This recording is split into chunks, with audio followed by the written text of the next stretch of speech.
Drive Network. This is Titans Talk.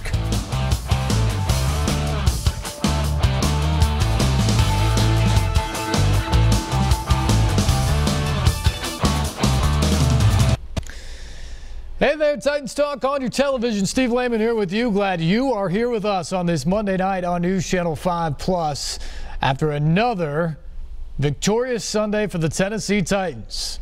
24-20 over the Cincinnati Bengals yesterday at Nissan Stadium. And they do it again in dramatic fashion. Marcus Mariota leading the Titans down the field, 12 plays, 73 yards in the final minutes. DeMarco Murray catching a pass from Mariota and finding his way into the end zone with just 36 seconds to go for what proved to be the game winner. Also credit the defense too. Stopped the Bengals 6 of 7 drives in the second half without points. And the Titans figure out a way to win their 4th straight game. That's the first time that's happened since 2009. And they're now 6-3 on the season for the first time since 2008. Tied for first place in the AFC South with the Jaguars, who also won a wildly entertaining game yesterday over the Chargers. So here we are 9 weeks into the season. The Titans are tied for first place in the AFC South with a very quick turnaround this week before heading to Pittsburgh Thursday night. 72 hours from now, they'll be back on the field against the Steelers in Pittsburgh at Heinz Field. It is a very quick turnaround for this Titans team, but this is the position you want to be in. You cannot ask for anything more than being in first place through 9 games of the season.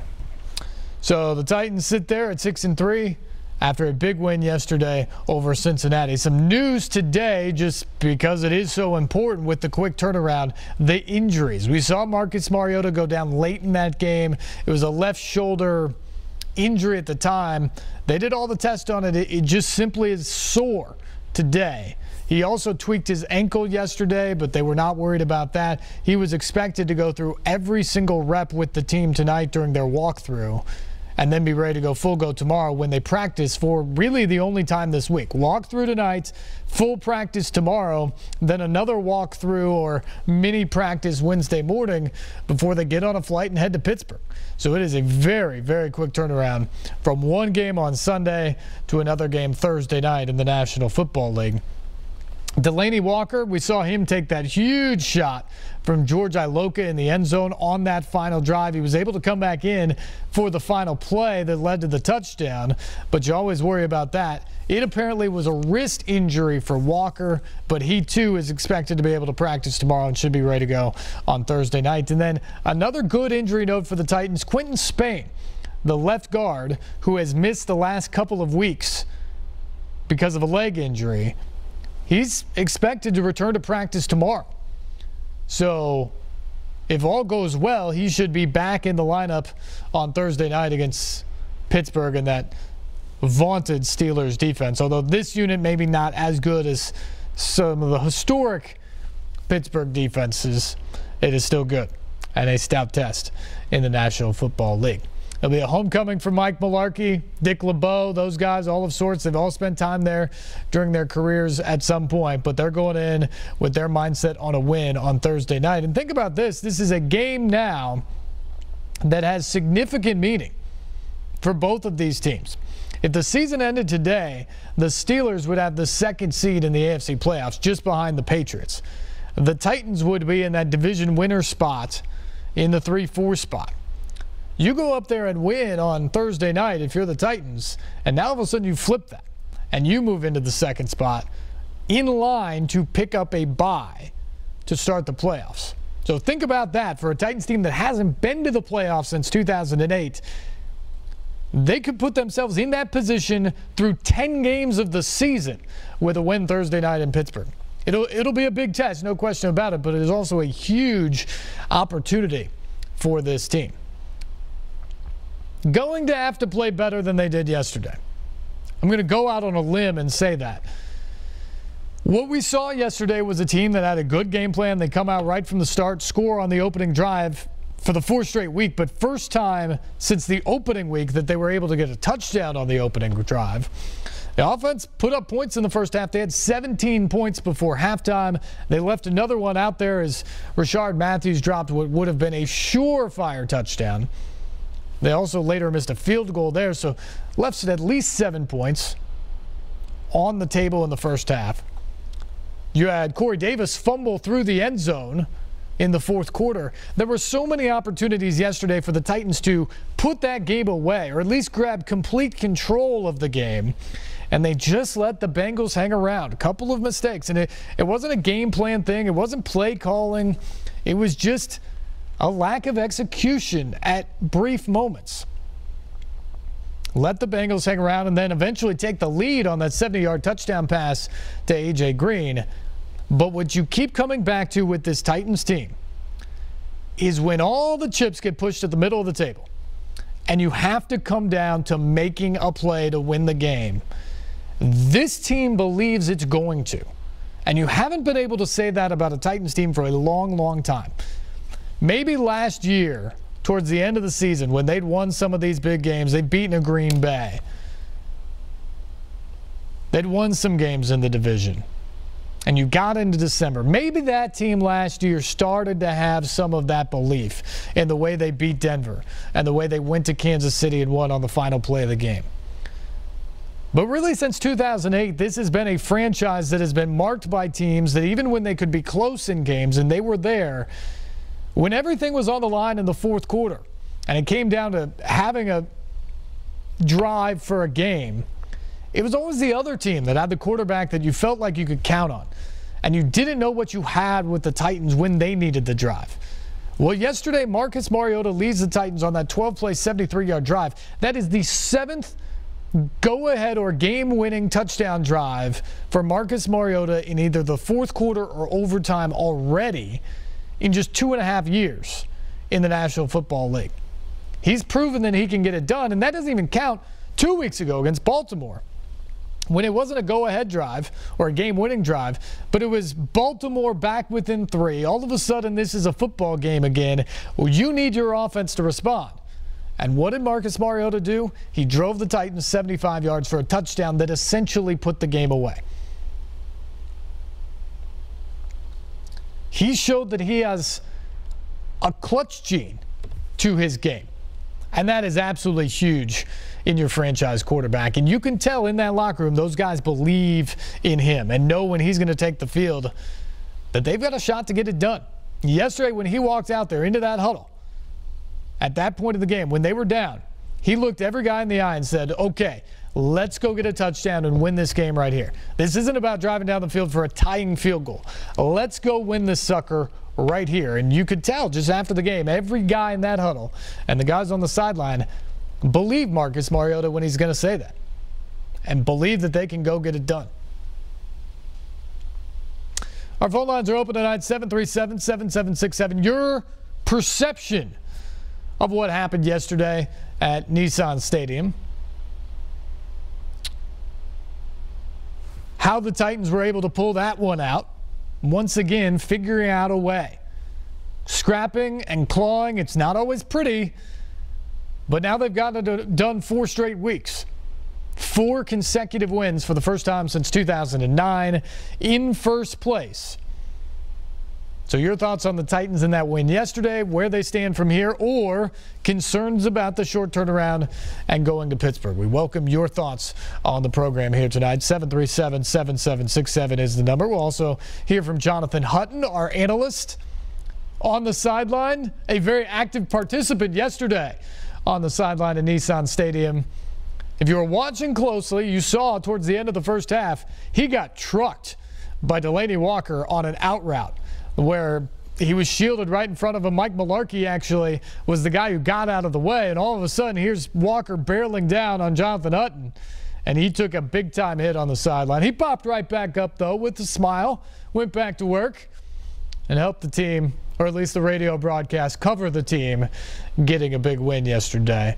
We'll hear from him, his thoughts on the game. We'll even make fun of a little bit of his incident on the sideline as well, coming up on the program tonight. But again, we want to hear from you tonight. Our phone lines are open, and we begin with Brian. Brian, you are first up here on Titans Talk. All right, first up. Hey, I think at the beginning of the year, I predicted them 10-6. Most people were predicting 9-7. I tell you what, though, they're making a lot of people nervous every game. I mean, everybody's like, what's going on? Also, the fans don't seem like they're as loud as they could be. You know, they did get going in the fourth quarter, but all these games, they're winning them. So it's just so goofy the way they're winning them. But I think they should use the Derek guy more. I really like the way Delaney Walker, I think the tight end play. You know, I was always concerned about the tight end and stuff. And then, you know, I gotta have to say that I'm not proven wrong about Mariota, but I just have concerns about his legs and stuff in the long term, because I'm old enough, 52 now, that, you know, that'd be great if he, you know, did great this year and got maybe deep in the playoffs or maybe to the Super Bowl. I just wonder what his longevity over the years, many years would be. I don't know. Quarterbacks tend to be one of the longer playing players, but we'll see. I think let's focus on this year, and let's focus on going to the Super Bowl. Maybe let's focus on going past the second round.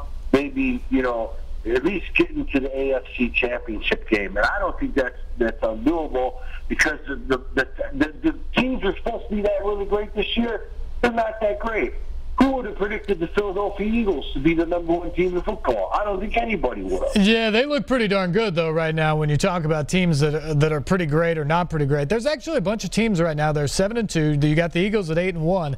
So there are some teams who've been pretty impressive out there, but I'm with you. This is a year where there's parity in the National Football League, and if the Titans can put themselves in position to have a first-round home game or potentially get a bye in the AFC, as we talked about how important Thursday night's game in Pittsburgh is, that's huge for them. Because remember, this team hasn't been to the playoffs for basically a decade. So if you can get there and you can make a little bit of noise, what a great step for this team this year. And that was the big thing from a year ago. It was such a monumental leap from 3 wins to 9 wins last year. I know people were disappointed about not getting to the playoffs then, but to be able to take that next step and not just get into the playoffs, but maybe set yourself up to win a game or two, that would be a huge leap this year for this team. And I don't think it's completely unreasonable. But again, if you talk to the players right now, they are completely focused on this week and Thursday night in Pittsburgh. That is a huge game that means a lot towards the stretch run of the season. They've got to have all their focus on that right now.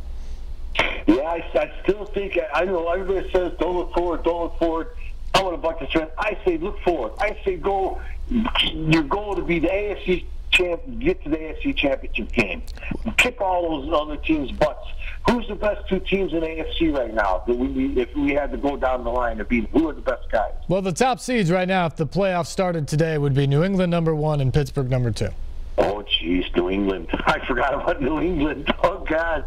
So you'd have to beat New England to get to the Super Bowl. Yep. But if we could get into AFC, the way the pairings goes, could we play at New England in the AFC Championship game? Yeah, If we beat Pittsburgh? that would be the path. As long as they're the #1 seed, anybody would have to go through New England would have to do it in Foxborough.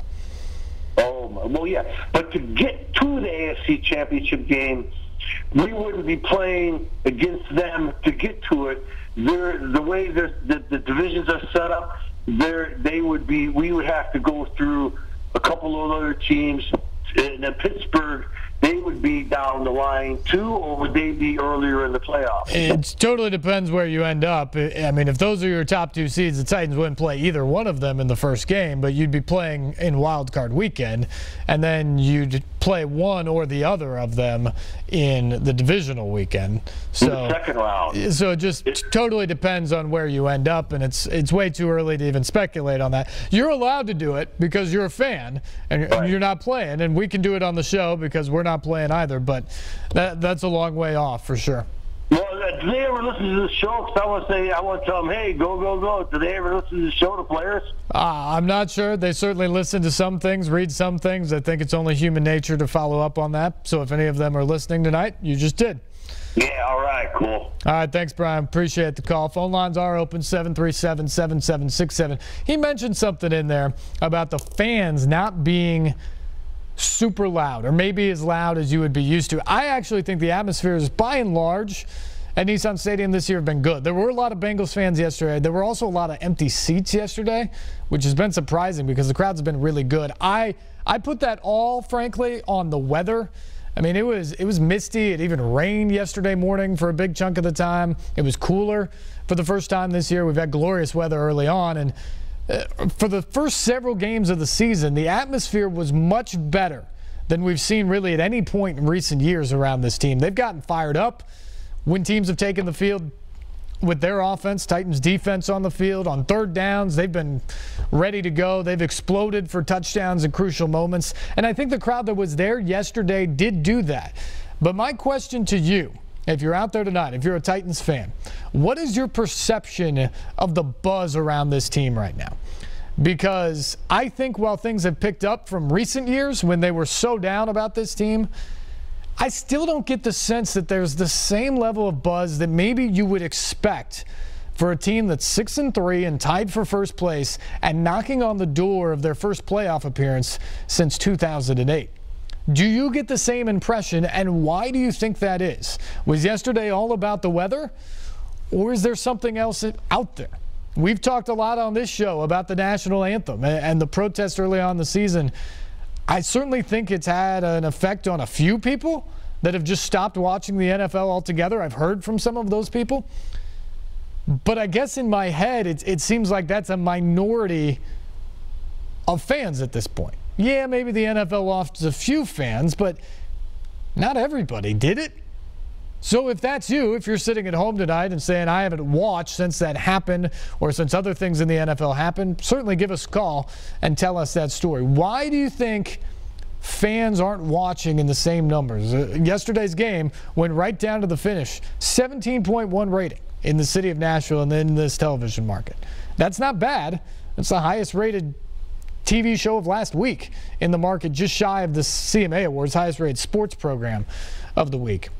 Certainly not bad, but off of the pace where we've certainly seen Titans games in the past, and certainly where we saw Preds games late in the playoffs last year when things got going and the city just felt a buzz with everything that was going on. So why is that? Love to hear from you tonight. Also, just your general thoughts on the Titans win over the Bengals yesterday. 737-7767, the number. Our lines are open, and we'll get to more of your calls coming up right after this. You're watching Titans Talk on News Channel 5+.